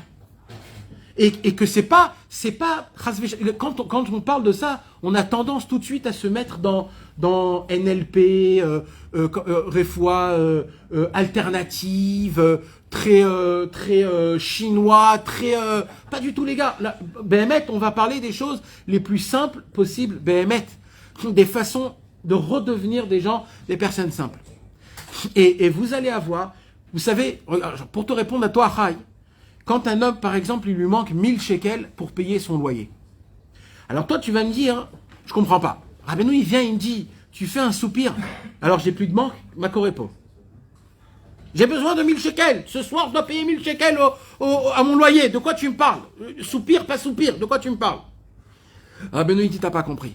Rabbeinu, il dit comme ça. Les 1000 shekels, tu les as pas. Je t'ai pas dit comment avoir les 1000 shekels. Par contre, je te dis quelque chose de plus sage. Je vais te faire en sorte que ce manque des 1000 shekels ne va pas te toucher 1 millimètre. Ne va pas t'attraper dans ton cœur 1 millimètre.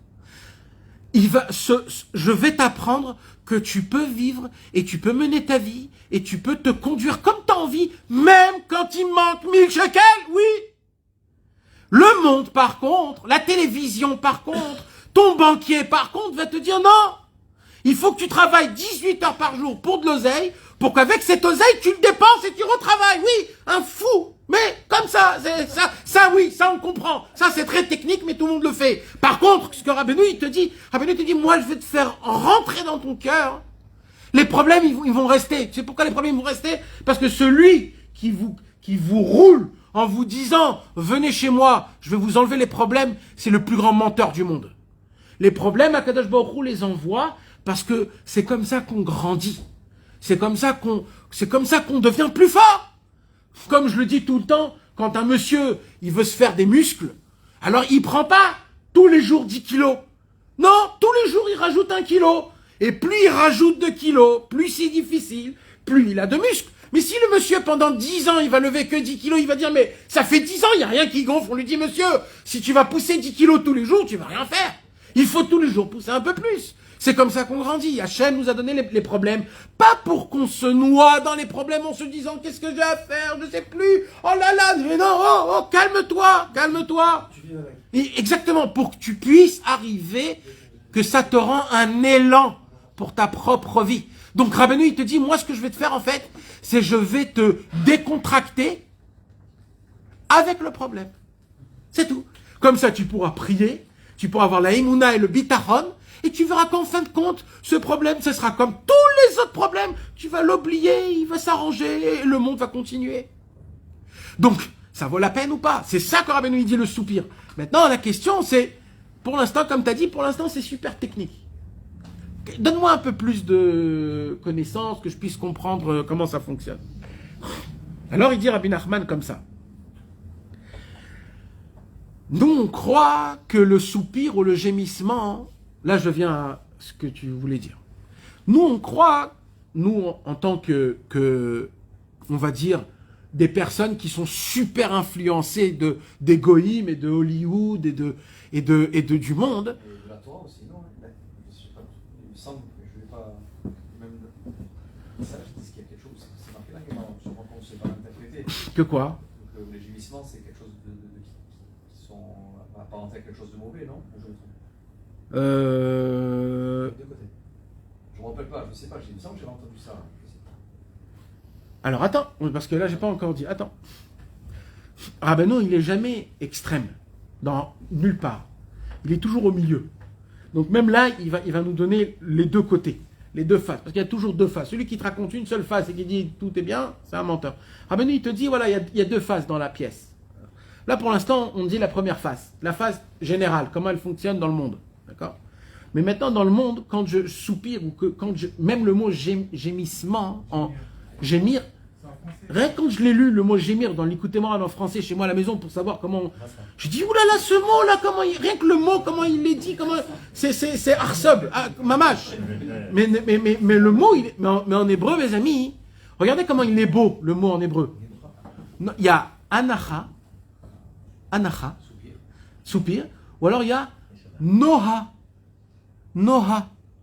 Ça, c'est un gémissement, noha, en hébreu, hein. Dans l'hébreu, Lachon Kodesh Behemet du Tanakh, Noah, c'est quoi? C'est quand c'est une lettre avec deux hé, parce que tout le gémissement, c'est un hé. C'est un hé. Donc, on appelle ça le Noah. Et on explique aussi que quand on dit nous, quand il y a quelque chose qui est pas, on dit nous. Alors, Noah, c'est quand tu. C'est comme les Tunisiens, ils disent... non, eux, ils disent pas ça. Eux, ils disent Khassilou. Khassilou. Khassilou, c'est pareil, c'est avec le khet, comme nous on le dit. Khassilou. C'est aussi des lettres qui sont... Là, il sort du profond de la gorge. Il y en a que ça sort de la bouche, il y en a que c'est de la gorge, il y en a que c'est du ventre. C'est chacun à travers sa coutume. Il dit, il y en a qui disent Oivei, c'est les Ashkenazim. Il y en a qui disent Vai. Il y en a qui disent Khassilou. Il y en a... Chacun, il a son... C'est comme le SOS. Il y a le SOS mondial, Nahon. Le SOS, c'est mondial. Mais chacun, il a une façon de, comment dire... help me, par exemple. SOS, help, c'est les mots les plus faciles qui sortent de la bouche parce que c'est le... Ainsi de suite. Rabbeinu, il nous apprend que la anacha, d'un côté, anacha, ça veut dire poser. Nahon? Le'aniach. Anacha, c'est le soupir. Mais Rabbeinu, il nous apprend que dans le mot soupir, il y a aussi le mot poser. Ça veut dire quoi? Ça veut dire au moment où un homme, il soupire, en fait, il se repose à sa place. Il est plus... qu'est-ce que je dois faire? Où je dois faire? Il se repose. Maintenant, la question, c'est... Moi, normalement, le soupir, je le connais pas comme un bon thème. Parce que quand on soupire, on dit, mais qu'est-ce que t'as? Pourquoi tu soupires? Quand t'as un enfant qui fait comme ça... Alors, tout de suite, tu dis, mais qu'est-ce qu'il y a? Et lui, il dit, bah, rien. Et vraiment, il a rien, les enfants, ils ont rien. Mais ils soupirent quand même, parce que les enfants, ils ont besoin d'attirer encore plus du roi. Parce qu'ils sont purs, ils savent que quand ils ont un manque, ils doivent le soupirer. C'est quoi ce soupir-là, mes amis? Alors, Rabbeinu, il nous dit comme ça. Venez, on essaye de remonter, comme il a l'habitude de Rabbeinu, à la racine.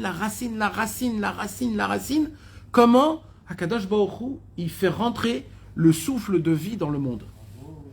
Alors, il dit Rabbi Nachman, ça se passe de cette manière. Il y a dans le monde, mes amis, les 4 éléments les plus importants. L'eau, le feu, l'air et la terre. Esh, Ruach, Maïm, Mafa. De ces 4 éléments, mes amis, Akadosh Baruch Hu, il a créé tout le monde en entier. Vous savez, comment Akadosh Baruch Hu, il a créé le monde? Il y a beaucoup de gens qui se trompent. Il y a des gens qui croient que Dieu, il a créé l'arbre, après il a créé l'eau, après il a créé les vaches, après il a créé... En vérité, c'est pas comme ça qu'Hachem, il a créé la création du monde. Qu'est-ce qu'il a fait, Hachem? Le premier jour, Akadosh Baruch Hu, il a créé vraiment, réellement, que 4 éléments. Pas plus que ça. Pas plus que ça. Akadosh Baruch Hu a créé de rien à quelque chose, mi-aïn, les yesh, que 4 choses. L'eau, le feu, l'air et la terre. Qu'est-ce qu'il a fait Akadosh Baruch Hu pendant le premier jour? Il a pris l'eau, le feu, l'air et la terre, et il a fait sa propre combinaison. Le tohu vavohu, c'est ça le tohu vavohu. C'est quoi le tohu vavohu? C'est quand les 4 éléments, ils sont là, ils sont mélangés l'un de l'autre. Maintenant, qu'est-ce qu'il fait Hachem? Hachem, il prend les 4 d'une dose très particulière et spéciale, et de ça, il a fait les vaches, les chevaux, les chiens, et comme ça, tout il a créé de ces 4 éléments-là. Donc, la base du monde en entier, ce sont les 4 éléments. Maintenant, dans les 4 éléments, ils ont les 4 éléments 2 faces. Par exemple, le feu, il réchauffe, il donne la lumière, mais il brûle. D'accord? La terre, elle arrive à garder. C'est où qu'on cache des choses, c'est où qu'on peut maintenir des choses, c'est sous terre. Sous terre, tu gardes. Mais d'un autre côté, la terre en elle-même, elle est très sec, elle n'a pas de goût. L'eau, il y a l'eau qui est sucrée, l'eau qui est potable, qui est dans les puits, et il y a l'eau de la mer qu'on peut rien faire avec. D'accord? Dans l'air, il y a de l'air où il y a assez d'oxygène qu'on peut respirer, et il y a de l'air qui est chas v'shalom, ou alors très grave, qui peut nous infecter, des sortes de gaz qui existent dans le monde aujourd'hui, partout, où c'est de l'air qui peut t'empoisonner, ou de l'air qui te donne de la bonne air. Dans chaque élément, il y a le côté bon et le côté mal. Qu'est-ce qu'il fait Hachem? C'est où qui donne son premier souffle de vie, le Ruach Chaim. Il le donne où? Il le donne d'abord dans les 4 éléments. Esh, Ruach, Maïm, Afar. Et là-bas, il donne en quantité qui ne s'arrête jamais. Une nouvelle quantité chaque seconde. Maintenant, chaque élément, il a le côté extérieur et le côté intérieur. Le côté extérieur, c'est le mauvais côté. Le côté intérieur, c'est le bon côté. Le souffle de vie, quand il rentre dans le feu, par exemple, il donne à manger. Oui, c'est la même chose. Oui, mais c'est... Oui, mais le souffle, c'est le roi Chaim qui rentre dans le Avir. Avir, c'est pas un autre élément, mais c'est une autre sorte d'élément. Comme dans le tigre, il y a des tigres comme ça, il y a des c'est une sorte d'air. Exactement, mais ça peut être dans le même élément. Parce qu'en vérité, dans chaque élément, il a aussi plusieurs éléments. Donc il y a toujours une combinaison qui est possible. Donc en vérité, qu'est-ce qui se passe? Donc chaque élément, il reçoit le souffle de vie. C'est-à-dire même le côté mâle de l'élément, il reçoit aussi le souffle de vie. Il dit Rabbi Nachman comme ça. L'être humain, il a deux possibilités d'arriver à faire un soupir ou un gémissement. Ou alors pour une bonne raison, une raison de moralité, une raison de service divin, une raison pour la Vodat Hashem, ou alors une raison parce qu'il fait trop de Averot, ou alors il est trop loin d'Hachem, et il en a marre, il dit « Oh, j'en ai marre Hachem de me lever tard, de m'énerver, de voir tout le monde mauvais. » Il soupire sur son état, il soupire parce qu'il est pas content de lui-même, il soupire parce qu'il n'arrive pas à faire. Il dit Rabbi Nachman, alors un juif comme ça, quand il soupire, Bémet qui prend le souffle de vie d'Akadosh Baruch Hu. Il attire le souffle de vie d'Akadosh Baruch Hu. Par contre, il dit Rabbi Nachman, quand un homme il soupire pour des raisons de ce monde-ci, que je n'ai pas acquis certaines avérotes, je n'ai pas acquis assez d'argent, on ne me respecte pas, je veux qu'on m'honore, je veux être habillé beau et je veux être vu, je veux être connu, je veux être considéré, je veux voyager en Suisse, je veux voyager en Las Vegas, je veux aller jouer au casino, je veux aller à Dubaï, tout le monde va à Dubaï, moi j'y vais pas à Dubaï, et oh là là, etc.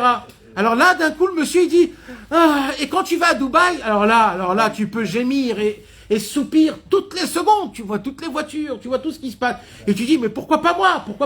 Il dit, Rabbeinu, tu sais ce qui se passe quand un homme il gémit, et il soupire pour une raison d'état à vote de ce monde-ci? Il dit, Rabbeinu, là, il se passe autre chose. Là, il se passe complètement autre chose. Il se passe quoi? Il dit, Rabbi Nachman, à ce moment-là même, il prend directement du souffle de vie de l'extérieur des quatre éléments. Et celui qui est Acharaï, comment on dit Acharaï? Celui qui est responsable de ce souffle de vie-là, c'est qui? C'est Esav Aracha. Esav Aracha. Esav, c'est le symbole du mal. C'est le symbole du mal dans le bien. Il vient chez Yitzhak et il dit à Yitzhak, Yitzhak, comment on fait le maaser sur le sel? On ne fait pas de maaser sur le sel. Non, mais lui, il veut faire le maaser sur le sel. Qu'est-ce qui se passe quand tu veux faire des khumrot? Quand tu vas voir maintenant un autre qui ne le fait pas, tu vas dire, lui il fait pas maaser, moi je fais le maaser. Mais espèce d'abruti, il n'y a même pas besoin, Bichlal, de faire le maaser. Qu'est-ce que tu considères? Il dit, ah ben nous, il y a un problème dans le côté mal, c'est qu'on déforme tout. Parce qu'on veut être meilleur, on déforme jusqu'à qu'on devient des imbéciles et on fait le mal. Il dit Rabbi Nachman, on a tendance avec le feu il est bien quand il a une distance. Quand tu te rapproches du feu, tu brûles. Donc il faut que... Alors, c'est pas pour ça qu'il faut éteindre le feu parce qu'il brûle, non. Il faut savoir la distance exacte que le feu te donne ce qu'il faut. Et oui, c'est une autre Torah, et là, Rabbeinu, il explique ça dans les 4 éléments mamash. Maintenant, vous savez, mes amis, qu'est-ce qui se passe? Il dit Rabbi Nachman comme ça. Où on peut prendre ce souffle de vie? Ok, moi dans ma vie, j'ai soupiré beaucoup pour des bonnes choses et j'ai soupiré beaucoup pour des mauvaises choses. Chas v'shalom. Donc j'ai fait rentrer dans mes 4 éléments à moi, parce que qu'est-ce qui se passe quand tu gémis pas pour des bonnes choses? Tu fais rentrer dans tes 4 éléments à toi la force, ça s'appelle pas Ruach Chaim. C'est plus un souffle de vie. Rabbeinu, il appelle ça comment, mes amis? Non.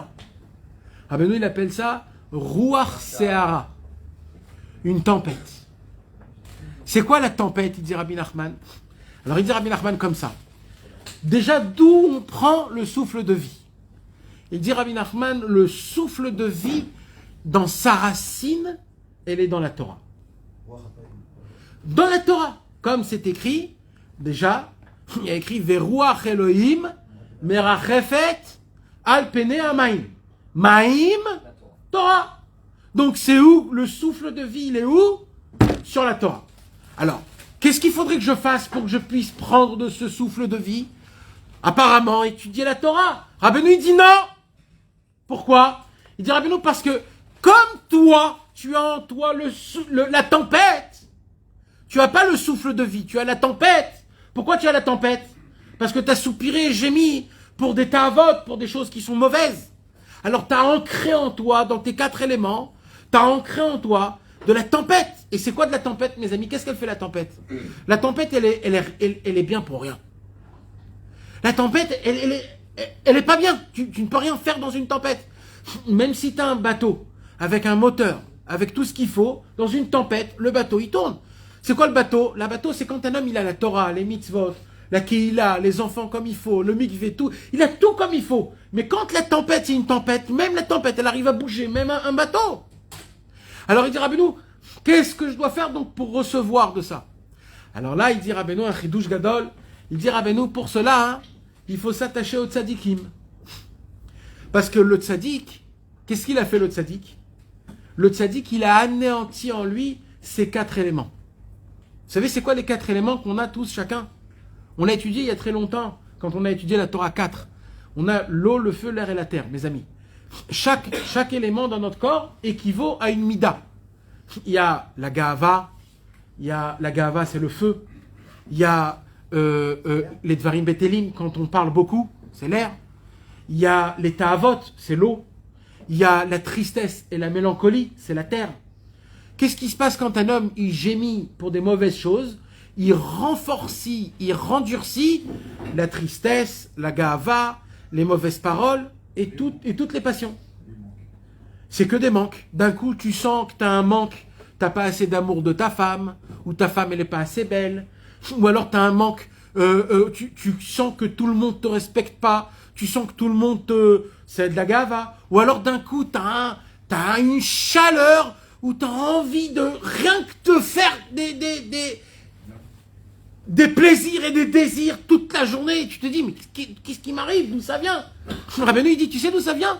C'est juste à renforcer tes 4 éléments au lieu de souffle de vie, du roi Sahara, du vent de la clipa, de la tempête, et ça te met en tempête. C'est comme le fameux comment ça s'appelle? Quand un homme, Rabbeinu, il dévoile que toutes les maladies, ils viennent d'où? Il dit, Rabbeinu, toutes les maladies, ils viennent quand les 4 éléments du corps humain ne sont pas dosés. Alors, qu'est-ce qui se passe quand il y a la chaleur? Donc, le monsieur, il a 38, 39, 40. C'est le feu. C'est quoi le but de tout? C'est que tout soit en... Qu'est-ce qui se passe quand tu gémis pour les mauvaises choses? Ça fait du roi Sahara. C'est quoi le roi Sahara? C'est une tempête. C'est quoi une tempête? C'est quand le vent, il souffle de tous les côtés. Qu'est-ce qui se passe? T'es là, t'es truc, etc. T'es pas comme il faut. Tu peux rien faire. Tu peux rien faire, il dit Rabbeinu. Donc, même étudier la Torah, ça va pas t'aider. Alors, il faut faire quoi, il dit Rabbeinu? Il faut chercher un homme, que cet homme-là, tout son travail, c'est d'anéantir les 4 éléments à 100%, complètement, jusqu'à qu'il lui reste plus rien de mal. Plus rien de mal. Plus rien de mal dans les 4 éléments. Plus de tristesse et de mélancolie, plus de passion. Les passions, c'est passion alimentaire, passion sexuelle et passion argent. Plus de dvarim betelim, de tout ce qui est de parole, et plus de gava. Si on trouve un tzaddik qui a anéanti ces 4 éléments dans son corps, qui les anéantit, qui les rééquilibre. Non, qui les a anéantis. Il a complètement anéanti. Il dit Rabbeinu, jusqu'à qu'il ne reste plus rien du tout. Même s'il veut, il n'a pas. Le Yesod HaPashut, c'est lui la racine de ces 4 éléments. C'est une autre Torah. Là, on reste dans cette Torah-là. Dans cette Torah-là, le tzaddik, il doit complètement anéantir les 4 éléments totalement. Les 4 midot total. Ce tzaddik-là, oui. Il y a quand même du Yetzirah. Il y a un Yetzirah Kadosh. Ça ne devient plus un Yetzirah de midot. Ça devient un Yetzirah Kadosh. Comme, par exemple, le Yetzirah de Moshe Rabbeinu. Aussi, Fiom Echad Midato. Est-ce qu'il faut rajouter un jour, comme Dieu il a dit, ou pas? Dieu il a dit 2 jours, préparez-vous pour recevoir la Torah. Moshe Rabbeinu a dit 3 jours. Il y avait un Yetzer Hara. Est-ce que je dis 2 jours ou 3 jours? Nous, on ne comprend pas c'est quoi ce Yetzer Hara. Mais c'est un Yetzer Hara Kadosh, c'est un autre Yetzer Hara. Nous, on a encore le Yetzer des Midot, c'est encore un autre niveau. Mais il y a toujours un Yetzer Hara. En tout cas, ce qui nous apprend, c'est quoi?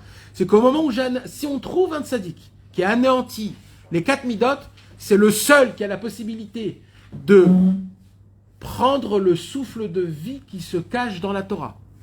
Et à ce moment-là, quand moi je m'attache à ce tzaddik-là, à travers ce tzaddik, j'ai la possibilité d'attirer ce souffle de vie pour enlever toutes les tempêtes que je me suis mis dans mon corps et faire rentrer le souffle de vie qui me recoordonne et qui me équilibre tous mes 4 midot.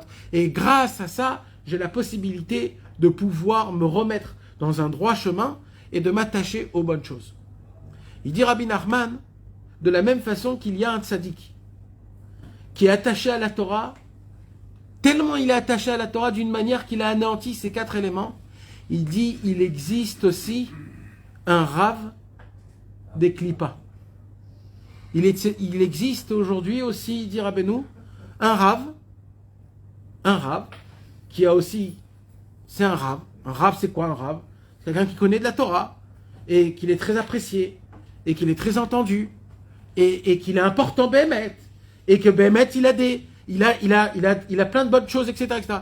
Il dit Rabbeinu, mais il y a un problème. C'est quoi son problème de ce Rav-là? Ce Rav-là, c'est que malheureusement, ce qu'il fait, c'est avec des... Non. Ce qu'il fait, c'est avec de l'ego personnel. Comment on dit des négiotes. Comment on dit des intérêts. Ce qu'il fait, c'est avec des intérêts. Il dit Rabbeinu, lui, quand il étudie la Torah, de la Torah, il prend la tempête. Au lieu de prendre le souffle de vie, il prend le souffle de la mort. Et les gens qui se prochent de lui, ils reçoivent de lui directement le souffle de la mort. Et il dit, comment on les reconnaît, ceux-là? Moi, j'ai envie de reconnaître tout de suite un Rav de Klippa. Tu t'imagines, il y a un Rav de Klippa? Vous savez, mes amis, je ne sais pas où c'est écrit encore un autre Rav de Klippa comme ça, comme Rabbeinu, il dit. Il faut savoir que ça existe. C'est que ça existe, malheureusement. Il dit, Rabbeinu, comment on reconnaît le Rav de Klippa? Il dit, Rabbeinu, de la même façon qu'on a appelé comment le souffle de vie, et l'autre côté, on a appelé comment? C'est Ruach Sehara. C'est quoi Ruach Sehara? On a dit, c'est une tempête. La Gemara, elle dit sur la tempête quelque chose de très fort. Qu'est-ce qu'elle dit? Chazak Besha'ato. Elle est puissante, mais... Puissante à ce moment déterminé. à ce moment. Mais jamais une tempête, elle tient une semaine. Toujours une tempête, c'est une nuit, une journée, 3 heures. Mais il y a un moment où la tempête, il dit Rabbi Nachman, en général, les Rav de Klippa, c'est eux qui sont habillés le plus beau, qui ont les Dvar Torah les plus beaux, et c'est eux qui font comme une tempête. Tout ce qu'ils font, c'est très public. C'est très public. C'est-à-dire, c'est comme une tempête. C'est des tempêtes ce qu'ils font. Un jour, il y avait un grand qui est rentré dans la synagogue du Baal Shem Tov, et quand il a commencé à prier, il commençait à prier avec ses mains comme ça. Il allait de tous les côtés, il bougeait toutes les chaises, il faisait comme ça. Alors, ils étaient habitués, les élèves du Baal Shem Tov, que dans la synagogue du Baal Shem Tov, il y a toujours des gens un petit peu pas normaux, parce que le Baal Shem Tov, c'était le seul qui laissait rentrer tout le monde. Alors les gens, ils disaient rien. Mais le Baal Shem Tov, quand il a vu lui, il se retournait et il a fait sortir de sa synagogue. Et tous les élèves, ils étaient très... Comment? Le Baal Shem Tov, jamais, c'est pas du tout son genre. Toujours, c'est lui, le ridouche, qui l'a dit, rapporté tout le monde, etc. Ils sont venus chez le Baal Shem Tov, ils disent, Baal Shem Tov, pourquoi vous l'avez fait faire sortir, ce monsieur? Il a dit, parce que lui, il cherche pas à prier. Lui, il cherche qu'on le voit. Il cherche à s'acheter des élèves, en montrant combien il prie. C'est vrai qu'il priait pour Hachem, mais la raison pour laquelle il faisait toutes ces choses-là, c'était une raison qui était complètement pas à Hachem. Et celui qui n'est pas Oved Hachem, il est Oved Avoda Zara. C'est quoi Zara en hébreu? L'étranger. Quand tu ne sers pas Hachem, tu sers l'étranger. Pour moi, c'est de la Vodazara quand tu ne sers pas Hachem. Donc le Baal Shem Tov, il a dit un homme comme ça, on n'a pas besoin. Ça s'appelle un Rav de Klippa. C'est un homme qui fait tout en grand et vite fait. Et c'est très... Il dit Rabbeinu, ne vous inquiétez pas, parce que c'est momentané. Vous allez voir qu'un jour, tout va s'arrêter. De la même manière que ça prend comme ça une grandeur, comme ça, ces Rav de Klippa, ils vont s'anéantir sans qu'on va se rappeler d'eux du jour au lendemain. Donc il dit Rabbeinu, c'est une des choses qu'il faut détecter pour comprendre c'est qui le Rav de Klippa et le Rav de Gdusha. C'est qui a dit le premier Yesh li Rav? Vous savez, on va aujourd'hui dans des écoles, on va dans des écoles, on va dans des écoles ou alors dans des maisons, dans des synagogues, et quand t'es nouveau, on te dit bonjour, qui tu es, etc. Et on te dit c'est qui ton Rav? Tout de suite, on te dit c'est qui ton Rav? Alors nous, on est content quand il dit Yesh li Rav, j'ai mon Rav truc, j'ai mon Rav intel, etc. Mais mes amis, le premier qui a dit Yesh li Rav, c'est Esav.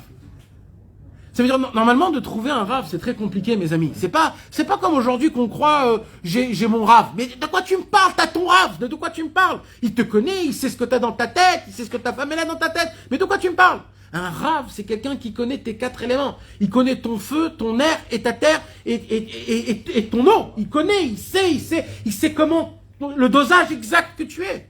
Et il sait le tzaddik comment essayer de réparer, d'enlever tout ce qui est mauvais. Tu me parles d'un Rav. Et Sav, il a dit Yesh li Rav. Par contre, quand on a posé la question à Yaakov, bien sûr que c'est le même sens. Rabbi Nathan, il explique. Qu'est-ce qu'il lui dit? Yesh li Kol. C'est-à-dire quoi Yesh li Kol? Yesh li Rav, ça veut dire j'ai beaucoup. Et Yesh li Kol, ça veut dire j'ai tout. Quand tu dis Yesh li Kol, j'ai tout, ça veut dire quoi d'après notre Torah? Que je n'ai pas de manque. Pourquoi j'ai pas de manque? Parce que j'ai le souffle de vie. Tant que j'ai le souffle de vie, Yesh li Kol. Mais Sav, il dit Yesh li Rav. J'ai beaucoup. C'est quoi beaucoup? J'ai beaucoup. Mais à plein que j'ai pas encore. Ces manques-là, c'est qui? C'est quoi? C'est Esav qui fait des gémissements pour le mal.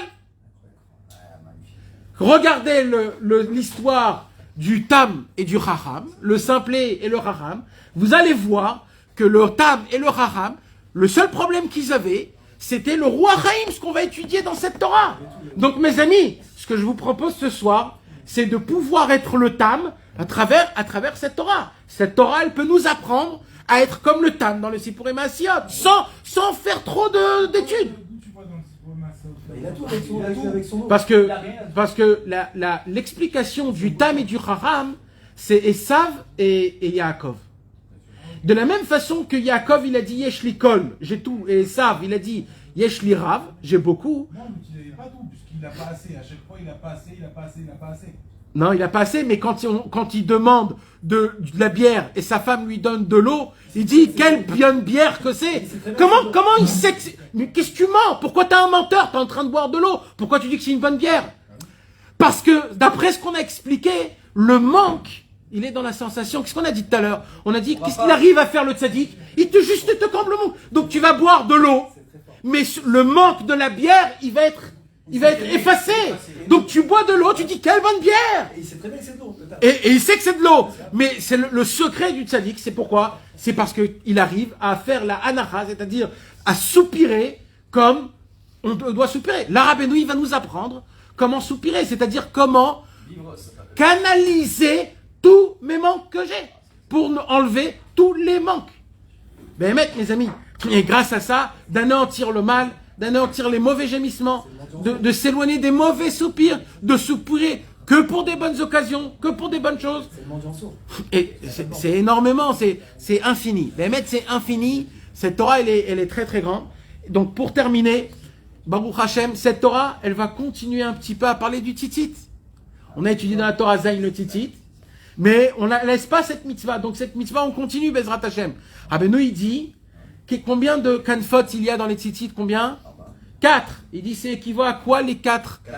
Aux 4 éléments. L'eau, le feu, l'air et la terre. Il dit, Rabbeinu, quand on a un tzitzit comme il faut, tu arrives à canaliser les 4 éléments des 4 coins, Et Rabbeinu, il va expliquer pourquoi. Il y a un kesher d'Afka avec l'eau, le feu, l'air et la terre, des 4 éléments, qui sont équivalents aux 4 coins du monde, Tsafon, Darom, Mizrach, Ma'arav, qui sont les 4 souffles qu'il y a dans le monde, que ces 4 souffles, c'est ça qui font la tempête. La tempête, comment elle arrive? Elle arrive quand il y a un grand vent qui vient du Tsafon, du nord, avec le Mizrach, et que quand les deux ils arrivent, ça crée une sorte de tempête. C'est quoi? C'est quand une personne, elle a pas ces 4 éléments comme il faut. Par exemple, un tzitzit.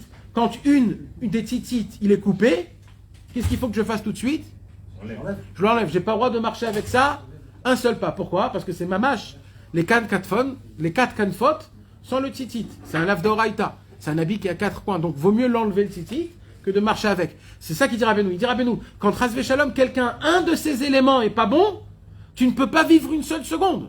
C'est comme un tzitzit qui a 4 coins et que tu peux pas marcher. Donc, mamash, ce qu'on est en train d'étudier, ce qu'on va commencer à étudier, Bezrat Hashem, on va commencer maintenant, Bezrat Hashem. Alors, juste, je sais pas si vous savez, mais comme par hasard, cette semaine, on a lu la paracha de Béalotra. La paracha de Béalotra, c'est la paracha de la Ménorah. Et dans la Haftara de cette paracha de la semaine, on lit le premier mot de notre Torah. Ra'iti v'ine menorah zahav kula ve'gula al-rosha. C'est la Haftara de notre paracha de la semaine. Donc comme par hasard, c'est mamash une ashgacha, mamash, qu'on a arrêté aujourd'hui, qu'on reprend aujourd'hui la nouvelle Torah, Torah Chet, Bezrat Hashem.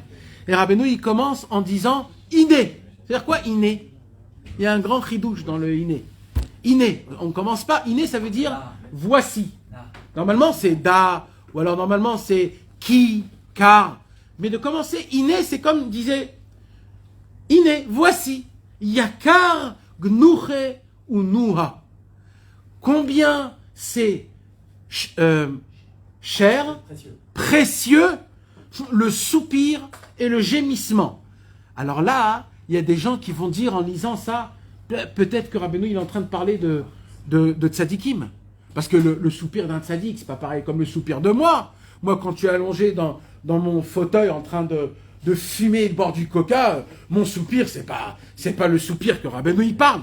Alors pour qu'on pense pas comme ça, Rabbeinu il dit si, je parle même du mec qui est comme ça allongé avec son ventre. Oui. Et tu veux savoir c'est quoi la preuve? Chez Corinne, Krertz. Rabbeinu, il a dit, vous savez ce que c'est Krertz? Krertz, c'est quand on descend dans le mikvé chaud. Je ne sais pas si vous êtes allé à Bnei Brak ou à Yerushalayim, chez les Hasidim. Ils ont le mikvé brûlant. Tu peux pas. Et tu vois des Hasidim comme ça, ils descendent dans le mikvé brûlant avec des. Ils sont là, ils font comme ça. Ils sont là, ils se frottent de tous les côtés, ils se sentent bien. Ça s'appelle Krertz. Quand tu fais cha. Alors il dit Rabbeinu, tu vois celui-là qui fait le Krertz quand il se frotte les pieds et le dos comme ça c'est de ça que je parle. Il dit même celui qui est là-bas, et qui fait un gémissement, le gémissement d'un juif, c'est pas un gémissement d'un goy. Quand un juif, il gémit, il prend le souffle de Dieu. C'est mamash comme ça, il dit Rabbeinu. Il dit juste faisez attention de quel endroit vous prenez de la vitalité, du souffle. Que ça soit pas une tempête et que ça soit juste un souffle de vie. Donc, Ine yakar gnuche venoa mi-ish israeli. Kihu shlemut achesronot. Car le gémissement, le soupir, comble tous les manques qu'on a. Comment? Bezrat Hashem, on va voir pendant les shiurim. Non, mais c'est. Je vais travailler où? Tu vas faire de la même manière. Bevadaï. Pourquoi? Parce que maintenant je vais soupirer, mais je sais. Alors, nous on a tendance à croire. Écoutez, il a posé une très bonne question. Il a posé une question comme quoi, maintenant que je connais le symbole du gémissement, alors je vais me mettre à gémir ou à faire des soupirs. Plus. Ouais. Alors, on a tendance à croire, David, que le gémissement ou le soupir, il est bon que quand il est naturel. Rabbeinu dit non. Parce qu'à chaque fois que tu fais comme ça, tu attires ma mage du roi Reine. Donc il dit Rabbeinu, en fait, ce que je te propose, c'est fais-le exprès. Mais ça ne sera pas exprès. Cette fois-ci, c'est avec la kavana. Donc c'est encore plus fort, il dit Rabbeinu. Un jour, je vais te raconter une histoire. Un jour, quelqu'un est venu chez Rabbeinu. Je crois même que c'est ici. Vous avez fait une chose sur ça, justement. Ben, Vadaï. Les révèles. Exactement. Ça fait partie des premiers cours que j'avais fait dans l'essentiel de Breslev, le soupir. Là-bas, j'ai rajouté que là-bas, Rabbeinu, il nous apprend que en fait, on est attaché à une corde. On est attaché à une corde tout le temps. Et à travers cette corde, on reçoit le souffle de vie. Il dit Rabbeinu, le problème, c'est que quand tu gémis dans le mauvais côté, tu lâches la corde et tu t'attaches à la mauvaise corde.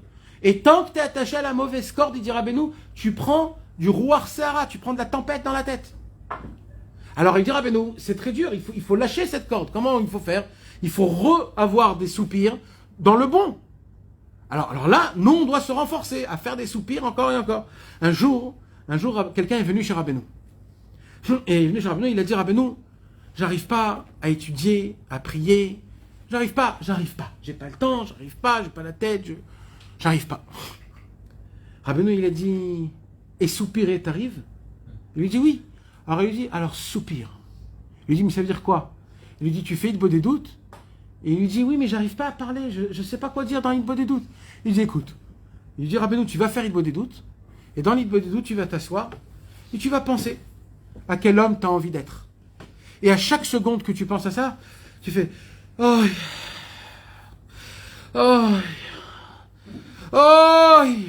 et mamache, vous savez mes amis, il y avait un très grand sadique qui est mort il y a une dizaine d'années. Il s'appelait un Hurwitz, c'était un Hurwitz je crois si je ne me trompe pas. Je ne sais pas si vous vous rappelez, mais moi je me rappelle, toute mon enfance. À Ouman, il venait à Ouman et il criait sans s'arrêter. Oi, oi, oi, oi, jour et nuit. Vous vous rappelez pas de ça à Ouman, à Rosh Hashanah? Toujours on entendait oi, oi. Quelqu'un il était à côté du Tsioun et il criait sans s'arrêter, jusqu'à qu'il repartait. Jour et nuit, casser la tête, mamache. Tu l'entendais, là où tu dormais, tu l'entendais le monsieur. T'étais dans ta couette, lui il était en bas en train de crier. Un vrai chassid mamache, un vrai Oved Hashem, un vrai guerrier, ça s'appelle un militaire. Ça c'est un vrai... c'est un monsieur qui soupire. Il a des soupirs. C'est des soupirs. Même Hashem il soupire. Les cris c'est une sorte de soupir. Dans la catégorie... Oui, c'est aussi, c'est une forme de cri, de soupir, c'est une forme. C'est la même forme. C'est une forme qui est un peu plus forte, un peu moins forte. Si, on va le voir plus tard, tu vas voir. et parce que Krertz, c'est le... Oi, oh, le Krertz, en fait, c'est pas le oi, c'est... D'où on apprend le mot Noha. C'est quoi Noha? D'où on apprend le gémissement dans la Torah. C'est-à-dire, comment on apprend ça? C'est de là qu'on apprend, mes amis, le son du chauffard quand on fait... Ça, c'est un seul. Mais il y a Shvarim. Shvarim, c'est... Tout. Ça, comment ça s'appelle? Ça s'appelle Noha. Noha. Il y a dans la halacha beaucoup de questions. Comment on doit le faire? Est-ce qu'on le fait tout? Ou alors tout? Vous savez, vous voyez, des fois, il y a des gens qui font comme ça, des fois des gens qui font ça. Parce qu'on ne sait pas comment il est le soupir. Est-ce que le soupir, il est... Oh! Ou alors... Mais Rabbeinu, il ne rentre pas dans... C'est quoi le Inyan? Rabbeinu, il dit, toutes les sortes de gémissements et de soupirs qu'on peut avoir, ça rentre dans la catégorie. Il dit, Rabbeinu, celui qui arrive à faire un vrai gémissement, il devient un chauffard. Et il a les mêmes ségoulottes du chauffard de Rosh Hashanah quand tu arrives à faire un soupir. Donc c'est pas stam de gémir ou de soupirer, c'est pas stam. Il dit Rabbeinu un autre exemple. Quand un homme il est fatigué, qu'est-ce qui se passe? Il bâille. Pourquoi il bâille? Comme dormir, c'est un 60e de la mort et le corps il sait qu'il va mourir.